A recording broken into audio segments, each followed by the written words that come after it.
ચંડોળા તળાવ એક સમયે અમદાવાદની આન બાન અને શાન હતું. અમદાવાદની સ્થાપના અધિકારિક રીતે નહોતી થઈ એની પહેલાંથી આ તળાવનું અસ્તિત્વ હતું. ગાંધીજીએ જ્યારે પોતાની યાત્રા દાંડીકૂચ શરૂ કરી હતી ત્યારે એમણે પહેલો વિરામ ચંડોળા તળાવ પાસે લીધો હતો.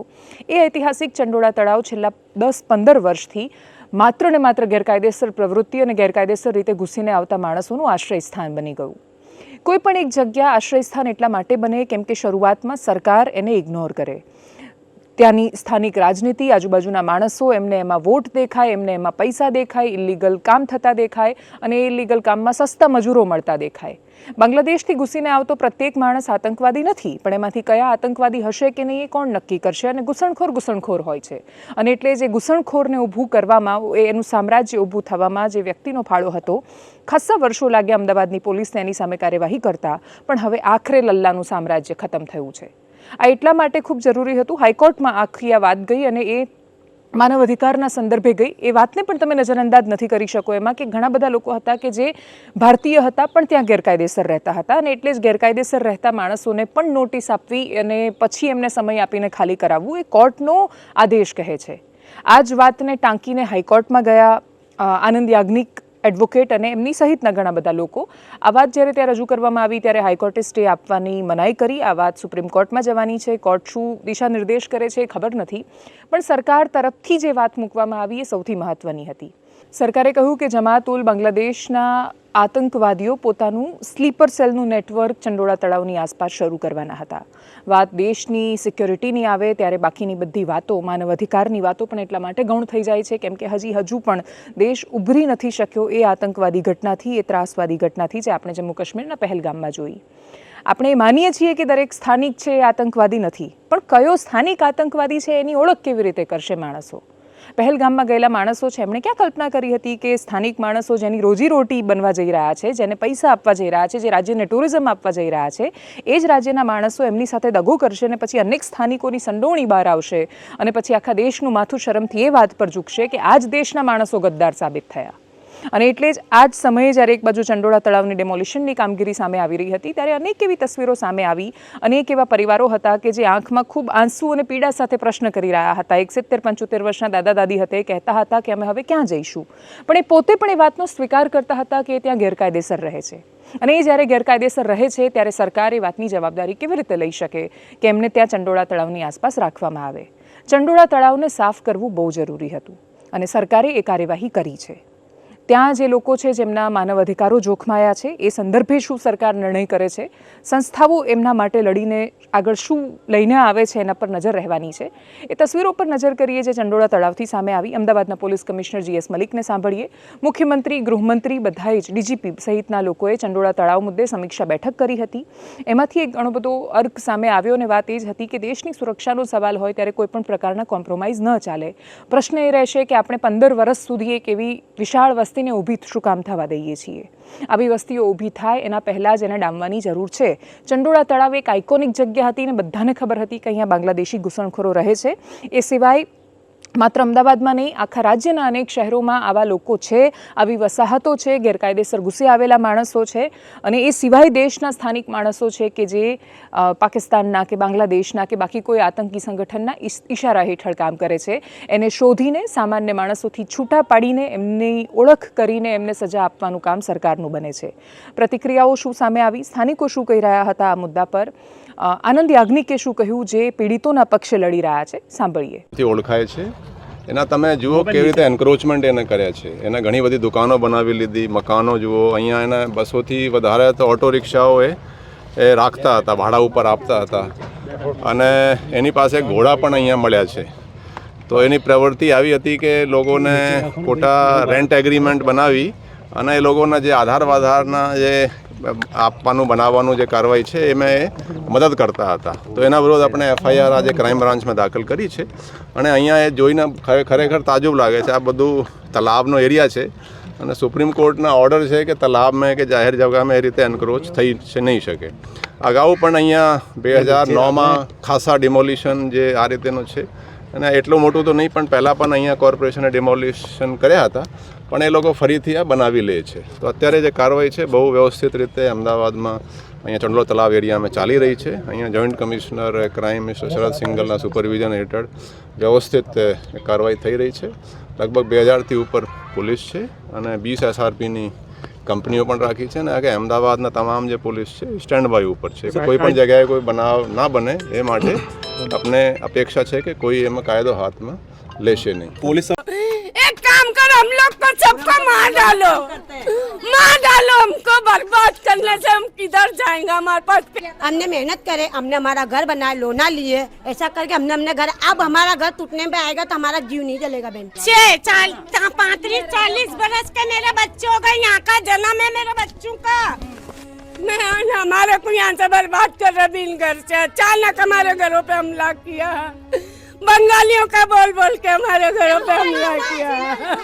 बोलता घर खाली करो, ऐसा थोड़ी होता है. जब बंगालियों को ऑर्डर दिया तो हमारे महल्ले में भी ऑर्डर देना था. हम बहुत पुराने इंसान हैं, मेरा खुद का जन्म भी यहाँ का ही है. अचानक हमारे घरों पे हमला करा, बंगाली का तोड़ेंगे बंगाली.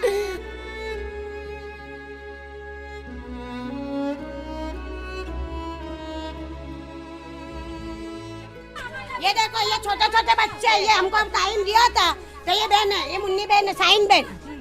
इनको हम मना नहीं करते, कायदा से तोड़ो, हम मना नहीं, हमको टाइम तो देना चाहिए ना. 40-50 बरस से रह रहा है. हमारे बच्चे यहाँ के इनके सब पुरावे, कौन से पुरावे मांगेंगे, हम दे रहे हैं ना. बंगलों में काम करते हम रसलाबादों में, जितनी यहाँ की होता है सब रसलाबाद में काम करती है. बंगलों में काम करके हमने मेहनत करे, हमने लोना पहरे, लोना पहन करके हमने मकान भी, हमारी लोना पूरी भी नहीं हुई, हमने मकान बनाए. तिनका करके 2 लाख में खरीदे थे. हाँ, 2 लाख में खरीदे थे. बोला था कि ये तो कायदेसर. हाँ, कायदेसर है कि कुछ होगा ना तो आगे हम समझ लेंगे. जाके साहब से विनती करो तो ये मकान अपनी मेहनत करेंगे, झाड़ू पोछा कर करके हम लोग मकान बनाएंगे. ये अन्याय अपने सहन नहीं करेंगे, जान जाएगी लेकिन मकान नहीं जाएगा. કાયદેસર છે તો આ તમને લાઇટ બિલ મળ્યું છે? મળ્યું છે બધા આખા ઘરમાં લાઇટ બિલ છે. આખી 40 મીટર છે, એક ઘર એવું નથી કે એમાં મીટર નથી. किसी का भी मकान नहीं था जब हम लोग यहाँ बसे थे. ગેરકાયદેસર હશે એ તો તોડશે हाँ, ને? वो मानते हैं हम लोग, लेकिन मैडम हमको नोटिस नहीं दिया हमको. नोटिस नहीं दिया हमको. हम लोगों ने मेहनत कर करके, झाड़ू पोछा कर करके हम लोगों ने बसाया गया. अल्लाह का मकान नहीं, हमारी सब मेहनत का मकान है. हमको कहाँ जाने, घर द्वार नहीं है, कहाँ जाएंगे बच्चे के लेकर. कुछ खाने के लिए अवस्था नहीं है, रहने के लिए घर नहीं है. ખાલી ખોટા હેરાન કરી નાખ્યા છે. 5 દિવસ થઈ ગયા છે. 5 દિવસ અમે લોકો કશું ખાધું નહીં. 5 દિવસ અમે લોકો ખાધું भी નથી. અમારા નાના નાના બેટા પોલીસ વાળા એવું કર્યું તમને. ગામમાં જીએ છે. हम लोग यहाँ 100 साल 60 साल पुराने इंसान हैं. हमारे पास पुरावे हैंगे, बहुत साल के पुरावे. ऐसा नहीं है कि हमारे अभी के हम रहने वाले हैंगे. हमारा रहना 100 साल हो गए, हमारी पीढ़ी से पीढ़ी यहाँ रह रहेंगे. बंगाली भाषा का हमारे को कोई आइडिया ही नहीं है कि इन लोग ने कब से बसाया अपने आप को. हमको अगर नोटिस दिया तो हम कायदेसर घर खाली कर सकते हैं. अब हमको टाइम नहीं दे रहा, हमारा घर हम कैसे खाली. थोड़ी बड़े हम घर काम करते हैं, कौन करेगा? हमारे सब प्रूफ यहाँ का आएगा. अभी हमारे बारिश लेने के लिए भी पैसे चाहिए, कैसे लाने का? हमारे लोगों के बच्चे, हमारे सब छोटे बच्चे लेके कहाँ जाएंगे हम लोग? આ તો હમણાં કઈ નહીં ગયા કે ખાલી કરો તો કઈ થી કરવાનું અમારે ખાલી. નાના બાળક ઉભા હોય ને તમે તોડી નાખે તો થોડી ચાલે એવું. तब क्यों मीटर बिल दिए तुमने? वो मीटर देके ना तुमने गरीबों को एक के पीछे सबको टारगेट बना दिया आपने. हमारे को मौका दिया था. हमारे पास सब प्रूफ है, जब पैदाश भी हमारी यहाँ की है. जो लल्ला बिहारी के बाजू में जो कायदेसर 50 साल से 40 साल से जो रह रहे हैं, जिनकी पैदावारिश यहाँ है, जिनकी शादी पैदाश यहाँ की, हमारी पैदाश यहाँ की बहन. हमारा घर बहुत जूना है, पहले झोपड़ा था, अभी हमने नया बना है. पुरावा भी है. जब हमारा कटिंग के लिए पुरावा आया था ना, जब हमारे फोटो भी लेके गए, हमारे पास उसकी स्लिप भी है, हमारे पास सब सबूत भी है. लल्ला बिहारी की जितनी भी जगह है, जितना भी उनका सामान है, वो लल्ला बिहारी जाने. लल्ला बिहारी हम क्या का कर सकते? ચંડોળા તળાવની આસપાસ સિયાસતનગર, નવાબનગર અને બીજી કઈ ચાલી ફૂલગીરીના કેટલાક છાપરા છે. તેના રહીશો, જેમાંના અડધોઅડધના પુરુષ મેમ્બરો આજે પણ ડિટેન્શન સેન્ટરમાં ગેરકાયદેસર રીતે છે. એ લોકોએ ગુજરાત હાઈકોર્ટમાં પિટિશન કરી અને 3 વસ્તુ કહી કે સાહેબ અમે ભારતના નાગરિકો છે. નામદાર ગુજરાત હાઈકોર્ટમાં આવી અને બંધારણીય અને કાયદાકીય અધિકારો પ્રાપ્ત કરવાનું અને મેળવવાનો અમારો અધિકાર છે. 2, અમે ચંડોળા તળાવની આસપાસ રહીએ છીએ. અમારી પાસે બાંધકામની કોઈ પરવાનગી નથી, પણ અમે વર્ષો વર્ષથી ત્યાં રહીએ છીએ. અને આ જે જમીન પર રહીએ છીએ કદાચ અમારી માલિકીની પણ નથી. અમે ત્યાં રહીએ છીએ પણ અમે બાંગ્લાદેશી નથી.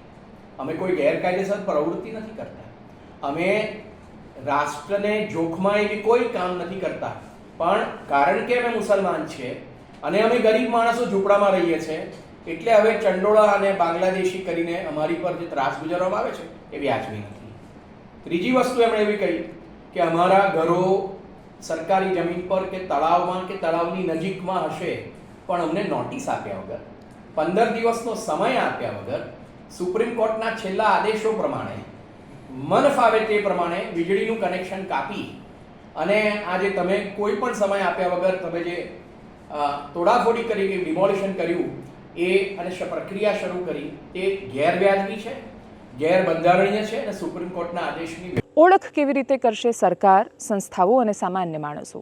સરકાર અને સંસ્થા પાસે પોતાનું ઇન્ટેલિજન્સ નેટવર્ક છે અને એના મદદથી જ એ છૂટા પાડી શકવા જોઈએ એ માણસોને. એ બહુ જ હકીકત છે કે આ વસ્તીમાં એક ચોર છે અથવા એક આતંકવાદી છે એટલે હું આખી વસ્તીને ન એ કરી શકું, પણ જો એ વસ્તી ગેરકાયદેસર હોય તો કોઈની પાસે તર્ક રહેતો નથી બચાવ પક્ષમાં.